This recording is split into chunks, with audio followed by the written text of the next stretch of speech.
Fahrenheit. We're dealing with 59 degrees Fahrenheit. 205,929 miles on the odometer. It is January 7th of 2024.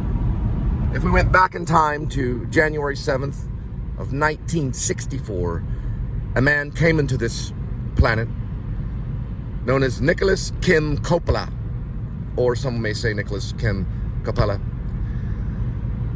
And his real name, or the name that we know him as, is Nicolas Cage. Happy birthday. He just turned 60. He's in my favorite comedy, Raised in Arizona. I would do the theme song right now, but I'm coming over the sniffles. Yeah, okay. I have to do it another time. Sorry, guys. But Nicolas Cage was also in Vampire's Kiss, the mid-1980s, or in that ballpark figure. And he eats a cockroach in it. And the rumor was that when he ate the cockroach, he also took a shot of vodka to wash out his mouth. I don't know if he spit the vodka out too, but he also did many other films, and leading all the way to his Oscar award-winning acting performance in Leaving Las Vegas with Elizabeth Shue. He's done a lot of great ones, but literally, Raised in Arizona is my favorite comedy, right above Planes, Trains, and Automobiles. It beat it out. Sorry, Steve Martin. Nicolas Cage, gotcha. But both of you guys are funny. I don't know if you ever worked together, but anyway, I saw him in a cooking show a few years back. He was cooking, and he did something called Pig, all the way from California. I'm actually using their Wi-Fi right now. Appreciate it. Thanks, guys. And now they pass by. They do that every once in a while for me. Just joking. No, but I can go on with Nicolas Cage for, he's iconic. He's the Elvis of all actors. No one's like him. Some compare him to like Jimmy Stewart and stuff like that because he has kind of the eccentric quality, like Jimmy Stewart had one too. But he's far more emotional than Jimmy Stewart. I personally like Wild at Heart too. Not part two, but I like Wild at Heart. I don't know if David Lynch would do a sequel to that. Probably not. But it's based on a book called Wild at Heart, I believe. If I'm wrong, then leave a comment and I'll get it right later. Nicolas Cage was in it. David Lynch directed it. It's a masterpiece. It is a masterpiece. And it is very, very, very entertaining. There's a lot of stuff. One of my favorite lines in it is, "That poor man." And that's probably what he's saying to me right now. Now, I don't want to get into all the characters and details because I can't really do it without a cheat sheet.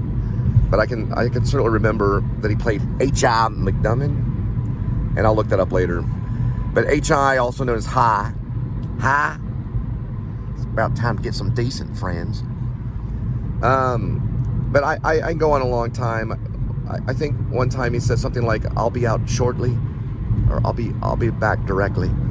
Things like that, or lines. They probably changed it up a little bit in Raised in Arizona when he's going to the convenience store to get the Huggies and all the change you got in the register, please.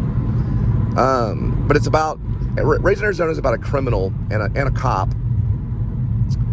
The cop, Edwina, is played by Holly Hunter. Holly Hunter plays Edwina, also known as Ed. And they fall in love when she's actually doing the mugshot on him. She tells him, "Turn to the right, turn to the right, turn to the right." And he makes some comments towards her and then tells her that he loves her. And then they fall in love and then they want a baby. But she pulls up one time with the sirens on. I have the screenplay. And she's like, I'm bearing. And it cuts to a shot of them in front of the doctor. The doctor's talking about her internal parts. So they can't have a baby. And they get sad. She wants a baby. So they decide to borrow a baby. Or, and that's what happens because they give him back. Nathan Jr. And he crawls up on a ladder to this guy named Arizona. His last name's Arizona. His original name is Huffines. It's unpainted furniture the guy sells, so he has a lot of money. And they have a ton of babies. I think it's like, I don't know, I have to go back and look how many babies. It's a lot of babies. It's more than just twins, let's put it that way. And he goes into the nursery, and he picks the best one, which is Nathan Jr., and grabs Nathan Jr. and runs off with him. I don't recommend this, but the movie's good, and they rob the baby, and Holly Hunter's, it's like her best performance other than the piano for sure.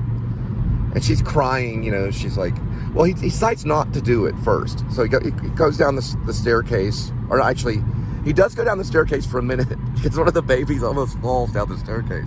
He has to go down the staircase and pick up the baby, and there's all these babies around. It's a lot of babies.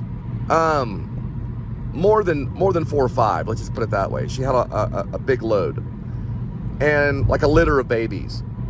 And so he finds the baby, Nathan Jr., but he doesn't take him, and he goes down, he comes back to the window, like, honey, I'm sorry, I couldn't do it.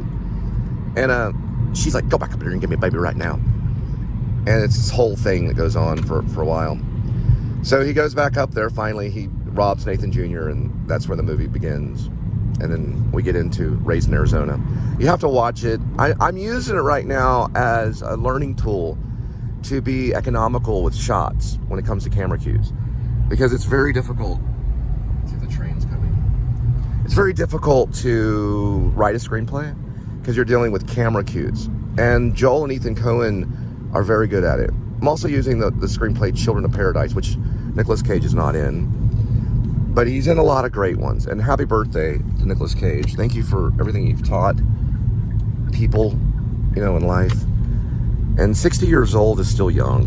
Let me just put it this way, like, I saw Marcel Marceau, they're from Florida. I saw Marcel Marceau perform in the age of 70. He was doing things that teenagers couldn't even do. So you still have your body, you know, you have a lot of good roles coming up. You certainly have probably another Oscar on its way. And he's certainly worth talking about. But we'll get to Nicolas Cage some other time. I talk about Raised in Arizona as much as I can.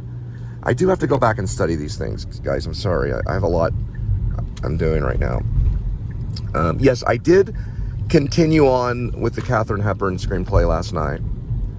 So I did add some sequences of my own, from my own tongue, as well as from her language, from her book, which is known as Me, The Stories of My Life, with Katharine Hepburn. So I did add a few sequences. Oh, another movie that Nicolas Cage is in, A.D.W.C, which is a very strange one. Spike Jonze, I think, was behind that. Very strange one about a screenplay writer. It's not like that, guys. It's not completely like that. But there's some truth to it, a little bit. Maybe when I was younger, completely true. But as you get older and more mature, it becomes work. It's a little more logical, and it's not as crazy. But I can certainly see why they made those choices. You know, to be that sporadic and nutty and just all over the place. You can tell by my vlog that everything's just perfectly, you know, set out perfect, you know, and planned. It's all scripted. Everything's scripted, as David Lynch told me. But anyway, yeah, Coppola's, they're big in the Hollywood, you know, scene. Even my friend's brother I went to school with worked with Francis Ford Coppola on Rainmaker. Johnny. I mean, even people that I know, it goes back to Coppola. You know, he's that iconic. He's that huge of a force in nature. You know, he really is. And I think of Coppola a lot. I've thought of him a lot throughout my vlog, and he's like, he has a big hand in art. You know. Anyway, just wanted to say that. And, you know, and the reason I'm mentioning the birthday of Nicolas Cage is because Linda she sometimes gives me ideas. So she's a partner in the Please Subscribe show. So she's like, oh, just by the way, it's Nicolas Cage's birthday. I was like, oh.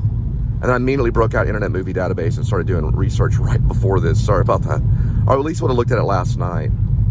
But yeah, check out Vampire's Kiss, Raised in Arizona. Definitely adaptation. Pig is pretty good. It's a more recent one. He learned to cook in that. And And Leaving Las Vegas, which he won an Oscar for, which I think was like genius portrayal of humanity in that, of dealing with something that I'm personally not an alcoholic, but I know some serious ones. Look at this right here.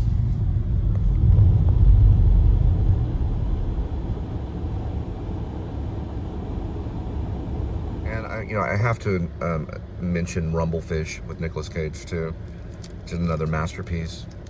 And we'll be talking about it. He's had a few of them. Black and white masterpiece. A little bit of color. Mickey Rourke is in it. Directed by the master Francis Ford Coppola, who happens to be, I believe, the uncle. Could you imagine that? Your uncle being the guy that made Apocalypse Now. Oh, and one more thing about Nicolas Cage too. He was probably the only reason that Johnny Depp is Johnny Depp, is because of Nicolas Cage. Because Nicolas Cage found Johnny Depp when he was in Kids, a band. Not Nicolas Cage, but Johnny Depp was in a band called Kids. And he just, gave Johnny Depp some advice. And that's how we know of Johnny Depp, is because of Nicolas Cage. We're on the West 7th Bridge. Did a little short film here. We actually had a boom mic too. Very proud of that. You never know when you're on set and you're holding a boom mic, take those moments very serious, because they may not come back. Especially if there's a boom mic. When there's a boom mic involved, you know things are for real.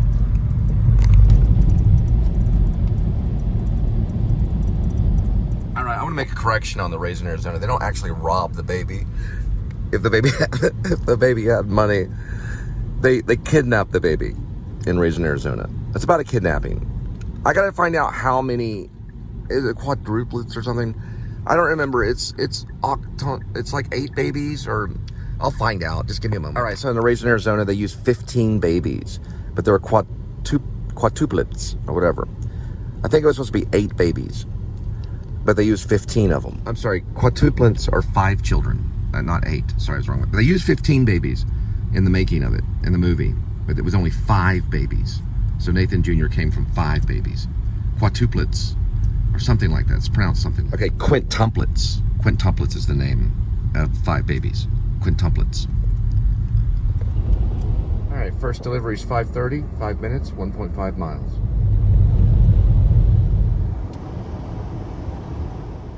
All right, K5 Jag has this huge antenna.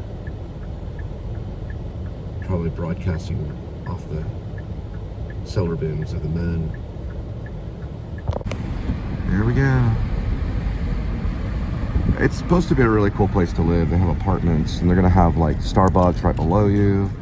They got a little Chinese restaurant, a couple of them. So it's for tofu, late night tofu, and they have a yogurt place too.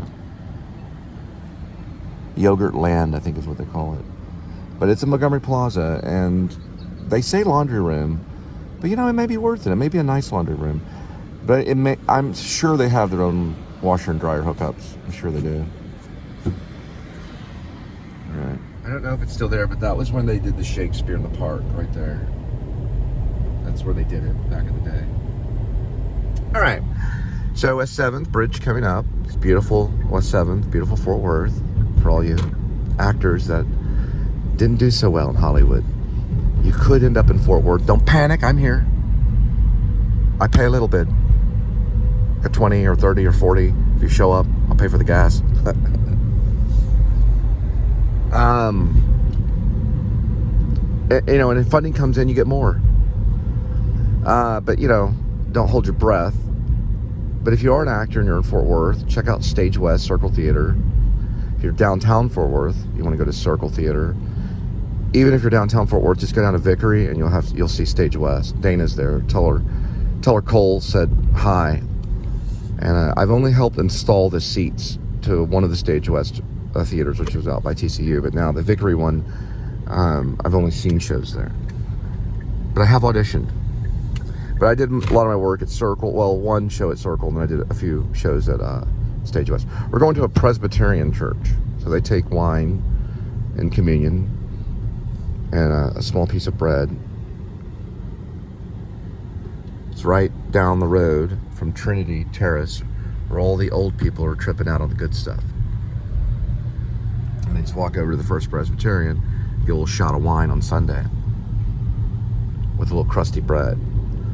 Well, it's actually good dough bread. The Presbyterians use the good stuff, the good bread, and the good, a little shot of wine. I took one time once myself. I didn't get tipsy or anything, but it's strong. I gotta call them. All right, Presbyterian. So they are next to the terrace, the Trinity Terrace. That's Presbyterian right there. She says until dead end. This is the dead end, so probably there. All right. Awesome. Presbyterian. So there's the outside of the Presbyterian, and of course. All right, just kind of a recap what I usually do. I'm gonna go ahead and reset. I'm gonna count 5 of those 11.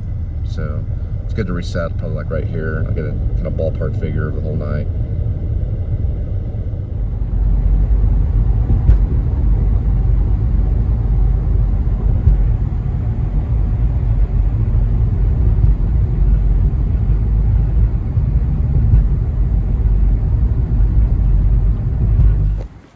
All right, 5:57, 7 minutes, 2.6 miles. All right, the architect of the Modern Art Museum is A.D.W.C, born on the 13th of September, 1941.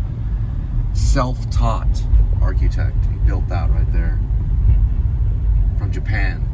So the Modern Art Museum, also the Kimball Art Museum, and the Piano Pavilion, Renzo Piano, all 3 of those architects are the winners of the Pritzker Award, which actually it's really technically the Pritzker Prize, and it's the architectural highest honor.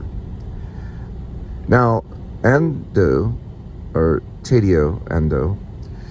Now we could, usually I'm wrong on some of those pronunciations, so we could say Taddeo, and we could say Ando, or we could say Taddeo Ondo, or Taddeo Ondo. That's my shot at it, or my stab. His name, he's Japanese. Now he, I said he was born 1941. He's autodidactic, which means self-taught. He had no master that he trained under. So he learned it. He went to night school and learned it from books and things like that. He wanted to originally be a fighter. So that's what he tried to do. He tried to become a fighter and did not succeed at it. I guess maybe, I don't know in the exact martial arts, but he was a fighter. He was training to be kind of like a boxer. And he just, did it for a couple of years and said, okay, I want to do something else. And then he began looking at architecture. Started reading books on it, took some classes at a night school in Japan, and then began creating architecture. It led him all the way to Fort Worth, where he designed the Modern Art Museum. And I was living in that exact spot in 1995 in the Darnell Apartments. When I looked on my door, and there was a note that said, "You'll have to leave. This place is going to be repurposed completely. Like it's going to be flattened and restructured into something else." Now those weren't the exact words, but that's what the meaning was. And I moved further down this road, way down here, right by Texas Christian University, right behind an ex-girlfriend of mine that I took to prom. And these are little Spanish apartments that back in the day. I don't know what they are now. I lived there for maybe a year or 2. That's when I went to Chicago. Just jumped in the car and went to Chicago one day. I don't know why I did it. I took a big can, this plastic barrel full of rice. I think it was rice. I know for sure it was noodles. And I bought some peanut butter on the way. And that was it. And money. I had enough gas money to get there. And I called home once I got there. And I was there for about, a couple of days. And then I came back. I was in my 20s. I just wanted to do something. And I walked around Chicago looking at things. I bought a Philly cheesesteak. I turned in, my dad was a jeweler, so he made me this jewelry of the drama faces, and the theater faces, you know, the happy and the sad face, and I turned that piece of jewelry in for a few dollars, I don't know, maybe like $20 or $30, and bought a Philly cheesesteak and walked around Chicago for the day. It's very cold season. It was like right when the winter was coming in, maybe like September, maybe October or something. Maybe November, I don't know. But it was around 1995-ish, 96 or somewhere around there when I did that, when I went on that trip. And when I came back, soon after that, not too long, I would move to Denton and go to the University of North Texas, and then that's where I graduated college. I'm actually a graduate of my bachelor's. That's why I'm dropping off restaurant food. Dun, dun, dun, dun, dun, dun, dun, dun. It's that cute one right there.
All right, 6:25, 6 minutes, 2.3 miles.